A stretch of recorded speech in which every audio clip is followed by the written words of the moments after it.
मैं नित्य शारदे हे मातु। देशवासियों में प्रेम भाव होना चाहिए और जाति पाति वाली द्वेष भावना से दूर हट छुआछूत वाला ना कुभाव होना चाहिए और देशवासी राष्ट्र हित सदा कुर्बान रहे।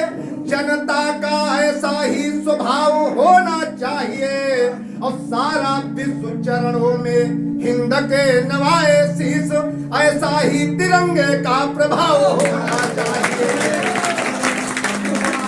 ऐसा ही तिरंगे का प्रभाव होना चाहिए। देश के काम बस आऊं, देश के काम बस आऊं यही तो कॉल करता हूं और मिटूं बस देश सेवा में नहीं कुछ मोल करता हूं और दुश्मन से निपटने का तरीका है मुझे आता और शेखर का हूं मैं बंसल सदा पिस्तौल रखा। और बोली तुमने जो बोली, बोली तुमने जो बोली वही हमने तो बोली है और मिटाने के न देखो ख्वाब सब तैयार टोली है और हमें तुम क्या मिटाओगे कि अपनी खैर खुद समझो। रंगों में खून से खरसा अभी पिस्तौल गोली है। और आज हम लोग इत्तेफाक से नैमिष की पावन धरा पर दोनों विभूतियों का आना हुआ और श्रीकांत गुरुजी भी आए हुए थे। लौकुश ने हमें फोन किया, हम भी पहुंच गए, बहुत अच्छा लगा। ये कैसी भूमि है, मैं 2-3 मुक्तक पढ़ता हूं और बताता हूं बादल जी कि हमारी मिश्रिक और नैमिष सीतापुर की धरती कैसी है। 2-3 मुक्तक पढ़ता हूं कि तपस्या त्याग और बल ध्यान की पावन ये वसुधा है। तपस्या त्याग और बल ध्यान की पावन ये वसुधा है और वेद व्यास ऋषि के ज्ञान की पावन ये वसुधा है और जरूरत जब पड़ी तो इंद्र याचक बन यहाँ आए। दधीची अस्थियों के दान की पावन ये वसुधा है। दधीची अस्थियों के दान की पावन ये वसुधा है। और कैसी वसुधा है कि ललिता माँ के ही तो नाम की पावन ये वसुधा है। ललिता माँ के ही तो नाम की पावन ये वसुधा है। सतरूपाय मन के काम की पावन ये वसुधा है और 88 ही सहस्र ऋषियों के तप की भूमि ही है। मोक्ष की प्राप्ति नैमिष धाम की पावन ये वसुधा है।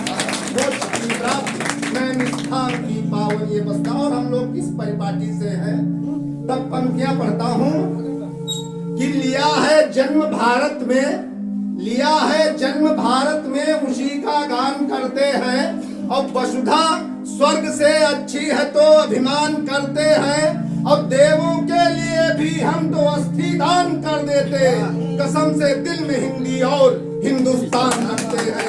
कसम से दिल में हिंदी और हिंदुस्तान रखते हैं। और आज हम लोगों की जो सनातन परंपरा है वो अक्षुण हो रही है। पूरे विश्व में आज जागृत है, पूरा विश्व नमन कर रहा है। और बता देना चाहता हूं कि अब बहुत बदलाव हो चुका है, बहुत बदलाव हो चुका है। हमारा हिंदुस्तान बहुत सशक्त हो गया है। एक समय था जब पंडित जवाहरलाल नेहरू प्रधानमंत्री थे, उस टाइम सऊदी अरब के प्रिंस का यहाँ दौरा हुआ था। उन्होंने कहा कि हम बनारस घूमने जाएंगे। तो बनारस जब वो गए, और एक क्षण पढ़ता हूँ दादा सुनिएगा। और नौजवान लोग बैठे हैं, नौजवानों पर बहुत ही आरोप लगाए जाते हैं। नौजवानों पर बहुत आरोप लगाए जाते हैं। कोई कहता है ये कर रहे हैं, कहीं मदिरा पी रहे हैं, भी सब लोग कह रहे थे।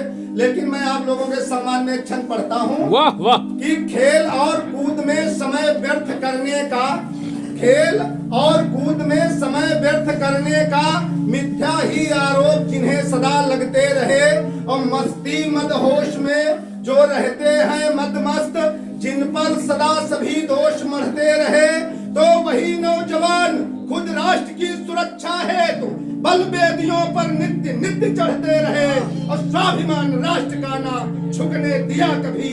शत्रुओं के पक्षपात आगे बढ़ते रहे, शत्रुओं के पक्षपात। और हम लोग जो कर सकते हैं, विश्व में कोई देश, विश्व का कोई भी देश नहीं कर सका है जो, विश्व का कोई भी देश नहीं कर सका है जो, वही कार्य हमने तो करके दिखाया है। और अमेरिका, रूस, चीन चंद्रयान भेजे, किंतु दक्षिण में यान लैंड हमने कराया है। तो पूरा विश्व लोहा आज भारत का मान रहा, ऐसा इतिहास आज इसने बनाया है। और भारतीय के लालों ने कमाल तो किया है, आज चांद के भी चांद पे तिरंगा लगा, तिरंगा लगा। और 2-3 छंद आज हम अतुल दादा को सुनने आए हैं, उन्हीं को सुनेंगे। हमारे देश की जो सेना है वो बहुत वीर है। उसका मुख्य कारण ये है कि हमारे देश की जो माताएं बहनें हैं वो बहुत वीरांगनाएं हैं। एक दृश्य देता हूँ, जब एक सैनिक अपने घर आता है और पुनः अपनी ड्यूटी पर जाने के लिए तैयार होता है, अपने माँ के पैर छूता है, तो माँ क्या कहती है उससे, सुनिएगा कि हाथ सर रख के कहा था बेटा बात सुन, हाथ सर रख के कहा था बेटा बात सुन, रण में कभी ना बेटा पीठ को दिखाना तुम। और मुझसे बड़ी वो माँ भारती बुलाती तुझे, दूध की कसम पैर पीछे ना हटाना तुम। और देती हूँ आशीष बेटा शत्रुओं का नाश कर, आगे आए उसका सर काट लाना तुम। होकर विजयी आना, भले ही शहीद होना, हार के बेटा मुझे मुंह ना दिखाना, हार के बेटा मुझे। और तब उसके बेटे का जवाब सुन लीजिएगा और मैं अपना स्थान लेता हूँ। उसने क्या कहा कि शवगंध चरणों की ही खाता हूँ तुम्हारे मातु, शवगंध चरणों की ही खाता हूँ तुम्हारे मातु। अपना तो शवगंध चरणों की ही खाता हूँ तुम्हारे मातु। अपना तो लक्ष्य जान दे के भी निभाऊंगा, और सीमा पर शत्रुओं ने युद्ध जो आरंभ किया, उनका तो दंभ एक पल में मिटाऊंगा। और सीमा पर शत्रुओं के रक्त की बहा दूं धार, माता तेरे दूध के कर्ज को चुकाऊंगा। और भारती की अस्मिता पर आज नहीं आने दूंगा, भले ही तिरंगा ओढ़ तेरे पास।